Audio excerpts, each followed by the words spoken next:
Nous allons essayer de parler aujourd'hui de la fête de Hanouka. La fête de Hanouka, c'est bien évidemment, je crois que tout le monde le sait, la fête des bougies, la fête des lumières. On dit aussi la fête des nissim, des miracles. Effectivement, l'une des caractéristiques de la fête de Hanouka, c'est le Nes, le miracle qui s'est produit. Et c'est de cela que nous allons essayer de parler aujourd'hui. En vérité, il y a eu deux nissim, deux miracles presque correspondants, presque simultanés. Le premier miracle, c'est la victoire des Maccabées, la victoire des Hashmonaïm sur les Grecs, sur Antiochus. Et le deuxième miracle, c'est effectivement le fameux miracle de la fiole, n'est-ce pas? Il restait une fiole d'huile avec une réserve pour une journée et la fiole a duré et la fiole a brûlé pendant 8 jours. Alors ici, le Maharal pose une question.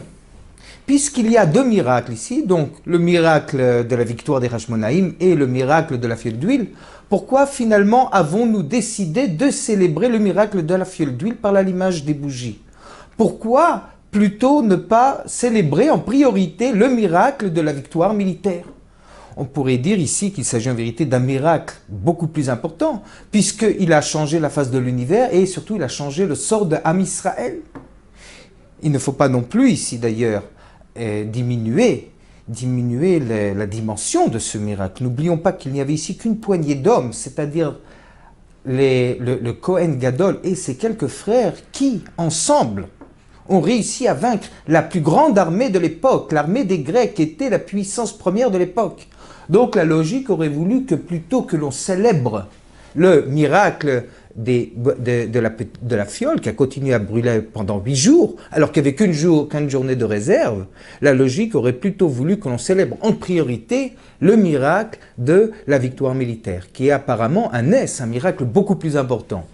En vérité, c'est le Maharal qui nous répond à cette question.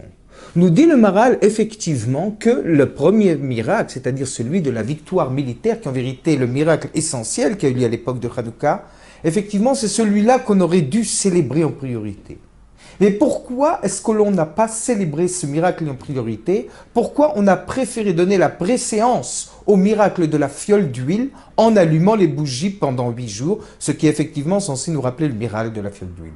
Eh bien, le Maharal en vérité nous dit tout simplement, il nous donne une explication toute simple. Si on avait donné priorité ou préséance au miracle de la victoire militaire, il y aurait toujours eu des mauvaises langues ou des esprits intelligents ou qui se veulent intelligents pour dire que finalement tout cela, ça n'était pas un miracle. Pourquoi? Effectivement, ils étaient un petit peu moins nombreux, ils étaient que 5 finalement, face à la plus grande armée du monde, mais ils étaient bien placés, ils étaient plus intelligents, ils étaient mieux armés. Si on rentre dans les détails, n'est-ce pas, de la bataille, on pourra s'apercevoir que par rapport à la position qu'ils avaient, eh ben, la victoire était évidente ou presque. Donc il y aura toujours toutes sortes d'explications, honnêtes ou malhonnêtes, qui font plus ou moins de sens, que l'on pourrait à ce moment-là ramener pour nier la qualité du miracle ou pour nier la nature du miracle. Alors qu'en ce qui concerne la fiole d'huile, bien que ce soit un miracle de beaucoup plus petite dimension, eh ben, on ne peut rien nier. Pour la simple raison que personne ne peut vous expliquer comment se fait-il qu'avec une quantité qui restait pour une seule journée, l'huile a pu brûler pendant 8 jours. Ça, même le plus grand des génies, la plus intelligente de toutes les personnes, le plus rusé des gens, ne pourra pas vous expliquer ici comment ce miracle a pu se produire. Et pourquoi finalement il ne pourra pas vous l'expliquer? Parce qu'ici, il s'agit d'un miracle qui est au-dessus de la nature. D'un miracle qui ne peut être expliqué par les lois de la nature. Et cela vient donc nous amener à une deuxième question. Qu'est-ce qu'un miracle au-delà de la nature? Qu'est-ce que ça veut dire un miracle surnaturel? Et quelle est finalement la signification profonde de ce qu'on appelle un miracle, un nes? Alors pour cela, nous allons peut-être introduire une deuxième question, qui n'est pas ma question, mais qui est la question qui a été posée par Rav Yosef Karo dans le Shulchan Aruch. En vérité, sans être un grand mathématicien, on peut s'apercevoir que le miracle n'a duré que 7 jours. Pourquoi? Apparemment, le miracle n'a duré que 7 jours. Eh bien, on peut faire une opération très simple pour le comprendre. Il restait dans la fiole d'huile suffisamment de réserve pour que ça brûle 1 jour, et ça a brûlé pendant 8 jours. Donc, le fait que ça allumait le premier jour, que ça brûlait le premier jour, ça n'était en rien un miracle. C'était dans l'ordre même des choses, puisqu'il restait 1 jour de réserve. Le miracle, ça a été donc les 7 autres jours, le fait que c'est brûlé 7 jours supplémentaires. Si le calcul est bon, je ne crois pas que je me sois trompé ici, alors on pourrait poser une question très simple, et c'est effectivement la question du Beth Yosef. Le miracle a donc duré 7 jours, pas 8. Comment se fait-il donc en souvenir du miracle de la fiole de la bougie? On allume la bougie, les bougies de Hanouka pendant 8 jours. Le miracle, comme nous l'avons dit, n'a duré que 7, puisque le premier jour, c'était dans l'ordre même de la nature que brûle la fiole d'huile. Alors en vérité, à cette question, il y a beaucoup de réponses. On va essayer d'en ramener 2. La première, c'est la réponse du Maharal. Le Maharal, lui aussi, fait un calcul également simple. Il nous dit en vérité que ce n'est pas quand la fiole a brûlé entièrement la première journée, ce qui ne serait en vérité que 7 jours de miracle. En vérité, chaque jour, c'est 1/8 de la quantité de la fiole de bougie qui a brûlé pendant une journée entière.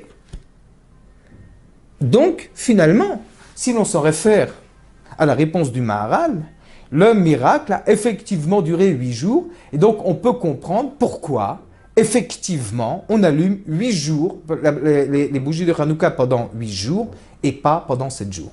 C'est donc ici la réponse du Maharal. Mais il y a une deuxième réponse, différente de celle-là, qui est la réponse des Rav Israël Salanter. Et c'est sur cette réponse que je m'attarderai avec vous, parce que c'est cette réponse-là qui va nous permettre de comprendre quelle est la nature et quelle est la signification du Nes, ce qu'on appelle en hébreu le Nes, c'est-à-dire le miracle. Nous dit en vérité Rav Israël Salanter que effectivement, le premier jour, il n'y a pas eu vraiment de miracle. Pourquoi il n'y a pas eu de miracle vraiment, ou du moins en apparence? Parce qu'il était effectivement dans les règles de la nature, que puisqu'il n'y avait une réserve que pour un jour, que ça brûle le premier jour. Donc, effectivement, il n'y a pas eu de miracle, en tout cas de miracle surnaturel, le premier jour. Le miracle surnaturel a duré effectivement 7 jours. Mais, dit Rav Israël Salanter, il nous rajoute une précision importante. Le fait que le premier jour, il n'y ait pas eu de miracle surnaturel, puisque tout s'est déroulé selon les lois de la nature, cela ne veut pas dire, nous dit Rav Israël Salanter, que le premier jour, il n'y a pas eu de miracle. Le fait, nous dit Rav Israël Salanter, que la nature fonctionne, le fait que les lois de la nature fonctionnent, cela aussi relève du miracle. Un simple exemple. L'exemple de la terre, je crois j'avais déjà dû ramener cet exemple, mais je crois que c'est un exemple qui peut effectivement nous illustrer que les lois de la nature aussi tiennent du miracle. Prenons la distance de la terre par rapport au soleil. Les scientifiques nous disent que si la terre était un tout petit peu plus rapprochée du soleil, elle brûlerait. Et si elle était un tout petit peu plus éloignée du soleil, eh ben, elle gèlerait. La Terre se tient donc à la distance exacte dont nous avons besoin pour que la vie soit possible, que l'on ne brûle pas d'un côté et que l'on ne gèle pas de l'autre. Or, si on voit la grandeur de l'univers, il y aurait eu une infinité de possibilités pour la Terre de se tenir à un autre endroit. Le fait que la Terre se tienne exactement à l'endroit qu'il faut au milieu de l'infinité de possibilités pour que la vie soit possible, cela aussi tient des miracles. Et ça, c'est le miracle de la nature. Donc, finalement, la première bougie que nous allumons est pour nous rappeler, nous dit Rav Israël Salanter, que la nature dans laquelle nous vivons tient aussi du miracle. Et cela, nous l'avons tendance à l'oublier. Alors, qu'est-ce que cela veut dire que la nature tient aussi du miracle? Nous avons dit, il y a donc 2 genres de miracles, 2 genres de nissim. Des nissim, des miracles qui se déroulent selon les lois de la nature. Nous avons donc donné l'exemple ici de la terre et du soleil, mais en vérité, cela n'est pas seulement vrai pour la terre et le soleil, cela est vrai lorsque l'on rentre dans le détail pour chaque particule de la nature, lorsque l'on voit la manière dont elle fonctionne et l'infinie sagesse que révèle chaque particule de la nature, on voit que toute la nature elle-même est aussi un miracle.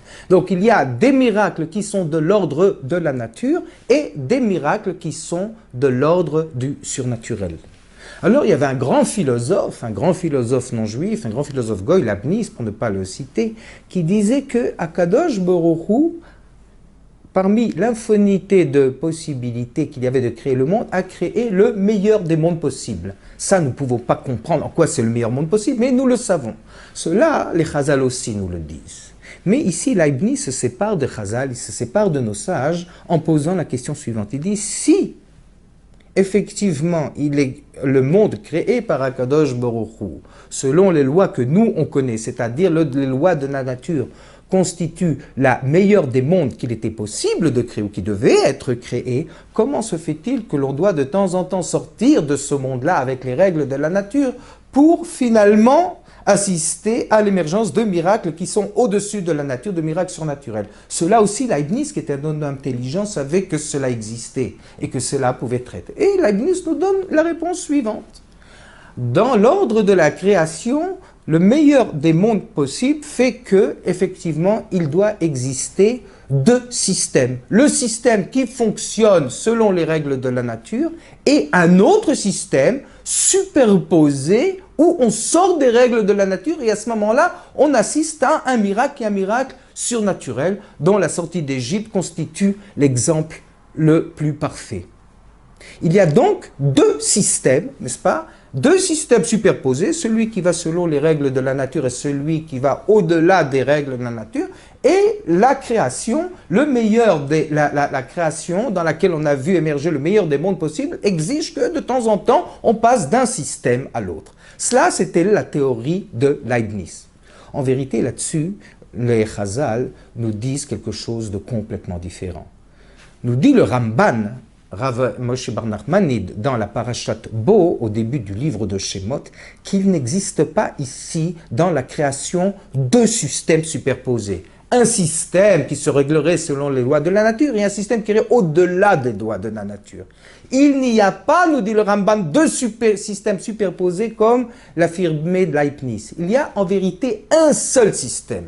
La création est une. Un seul système qui relève entièrement du miracle, qui relève entièrement du Ness. Seulement, des fois, alors, le miracle, ou le plus souvent d'ailleurs, prend la figure extérieure des lois de la nature et s'exprime sous sa forme naturelle. Et des fois, le miracle, qui est en vérité, qui a source dans la création, dans la Briata Olam, dans la création du monde, prend une allure que l'on appelle, nous, dans nos mots à nous, surnaturelle, quelque chose de au-delà de la nature, et dont la sortie d'Égypte est le meilleur exemple. Mais en vérité, nous dit le Ramban, tout n'est qu'un seul système. Tout n'est qu'un seul système qui repose sur une seule source, qui repose sur un seul miracle, et qui des fois prend une allure comme ci, ou des fois prend une allure comme ça. C'est cela en substance la réponse de Rav Israël Salanter. Le miracle a duré 8 jours. Le miracle des bougies a duré 8 jours. Non pas parce que pendant 8 jours, il y a eu un miracle surnaturel. Le fait que la bougie a brûlé le premier jour, c'était dans les lois de la nature, puisqu'il y avait effectivement des réserves pour un jour. Mais en vérité, le miracle a duré 8 jours parce que le premier jour aussi relève du miracle. Sauf que c'est la relève d'un miracle qui va selon les lois de la nature. Et cela, le Chazal nous le rappelle en nous demandant d'allumer les bougies pendant 8 jours et donc également de rappeler le premier jour dans ce que nous célébrons aujourd'hui dans Hanouka. Alors maintenant, nous allions essayer de comprendre, en tout cas, pourquoi effectivement Akadosh Baruch Hu fait parfois des miracles qui vont au-delà de la nature et la plupart du temps, nous restons dans des miracles qui se déroulent selon les lois de la nature. C'est en vérité le monde dans lequel on vit tout aujourd'hui et il faut à ce moment-là essayer de réfléchir et de voir comment à travers la nature s'exprime la présence d'Akadosh Baruch Hu et s'expriment les miracles auxquels nous avons lieu tous les jours. Alors en vérité, le Maharal nous dit dans Parashat Bereshit que les miracles qui sont au-delà de la nature, le miracle surnaturel est là pour nous prouver, si besoin en était, que c'est effectivement Akadosh Baruch Hu qui a créé le monde, qui dirige le monde et qui peut, lorsqu'il le décide et lorsqu'il le veut, sortir du cadre naturel pour nous montrer sa magnificence. Effectivement, cela est la première réponse rapportée par les Chazal. Alors, la question reste de savoir pourquoi ces miracles surnaturels qui sont là pour rappeler à ceux qui l'ont oublié la présence d'Akadosh Baruch Hu dans le monde et montrer combien il est puissant. en vérité, nous rappeler en vérité sa toute-puissance, pourquoi ces miracles n'ont pas lieu à toutes les générations? Pourquoi ils ont lieu juste, par exemple, à l'époque de Hanouka et pas à une autre époque? Et ici, c'est Rav Israël Salanter qui nous donne la réponse. Il nous raconte l'histoire qu'un jour, il était tombé sur un très grand pianiste, un très très grand virtuose, n'est-ce pas, qui était connu du monde entier.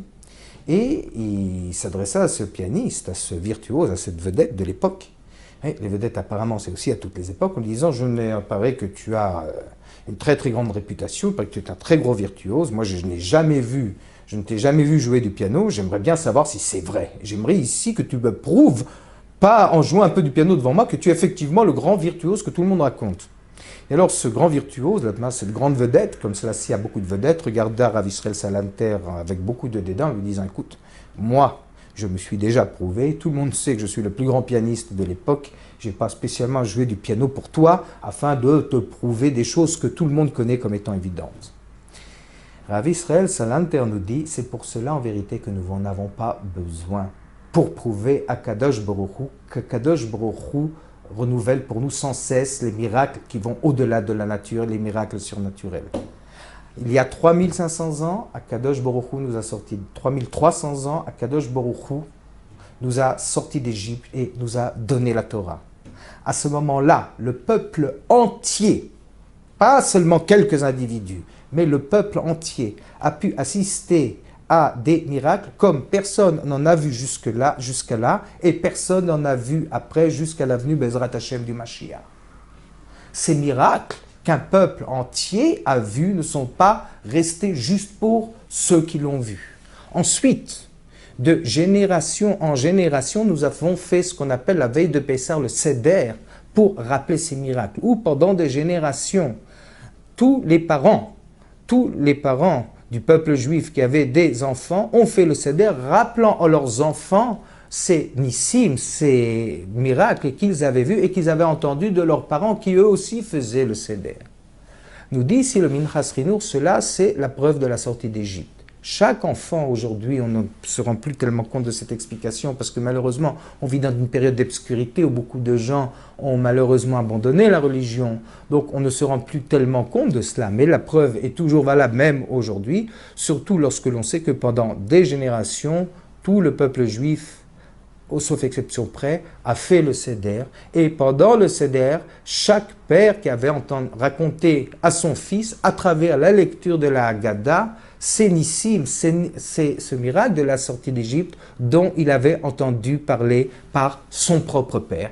Et cela remonte jusqu'à la première génération. Alors la première génération qui n'a pas entendu, n'est-ce pas, de la génération qui l'a précédé, ces miracles-là, nécessairement vus. Parce qu'il n'aurait pas été possible autrement que commence cette chaîne, cette tradition plus que millénaire, où pendant des générations, chaque père raconte à son fils le miracle qu'il a entendu de son père. Donc c'est pour ça que finalement, pour prouver les nissim, pour prouver le miracle d'Akadosh Baruch Hu, en vérité, ce n'est pas la seule preuve, il y en a encore beaucoup d'autres, mais ça ce sera peut-être pour une autre fois, hein. On n'a pas besoin qu'Akadosh Baruch Hu nous renouvelle à chaque fois des nissim. Donc pourquoi fait-il Akadosh Baruch Hu nous renouvelle à certains moments, comme à l'époque de Hanouka, ces nissim-là, dont il n'a plus besoin pour prouver, n'est-ce pas, pour prouver sa toute-puissance, puisque cela a déjà été fait à la sortie d'Égypte, et ce n'est pas d'ailleurs la seule preuve comme nous l'avons dit. Pourquoi, à un certain moment, nous fait-il ces nissim? Pourquoi, à certains moments, nous fait-il ces miracles? Eh bien, nous dit le Saba Mikelem, c'est pour nous prouver son amour. Akadosh Baruch Hu n'avait pas besoin à l'époque de Hanouka de miracle, de la fiole, de l'huile pour se prouver ou pour prouver sa toute-puissance. N'importe qui réfléchit peut voir qu'Akadosh Baruch Hu est dans le monde. Il peut voir la beauté de la nature, son caractère miraculeux, son infinie sophistication qui prouve que chaque parcelle de la nature ne peut avoir source que dans une infinie sagesse qui est l'ordre du divin. Toute personne qui réfléchit et qui réfléchit vraiment peut le voir. On n'a pas besoin pour cela du nes de Hanouka, du miracle de Hanouka. Pourquoi a-t-on besoin du miracle de Hanouka? Pourquoi Akadosh Baruch Hu nous fait-il des miracles de l'ordre de celui de Hanouka? C'est pour nous prouver son amour. Et quand est-ce que Akadosh Baruch Hu nous prouve son amour, comme ça, de manière aussi éclatante, de manière aussi visible, de manière à ce que personne ne puisse le nier, quand nous, on le mérite. Quand la génération le mérite, à ce moment-là, Akadosh Baruch Hu ne se dissimule plus derrière les lois de la nature, qui elles aussi relèvent de ce miracle, mais il fait sortir le monde de ces lois-là pour nous prouver sa magnificence et surtout pour nous prouver son amour. Nous dit le Sabbat Mikelem qu'il n'y a pas punition plus grande pour le peuple juif et pour l'humanité tout entière que lorsque Akadosh Baruch Hu se cache, qu'il ne nous révèle pas sa toute-puissance et qu'il laisse une apparence où c'est la nature qui domine et où ce sont les lois de la nature qui dominent. Même si nous savons effectivement que ces lois-là tiennent aussi du miracle, nous devons aussi savoir à ce moment-là que le fait que nous ne nous voyons pas au-delà constitue pour nous un avertissement et aussi une stimulation à aller plus loin dans la pratique des mitzvot et dans l'amour d'Akadosh Baruch Hu. Cela aussi, c'est l'enseignement du miracle de Hanouka.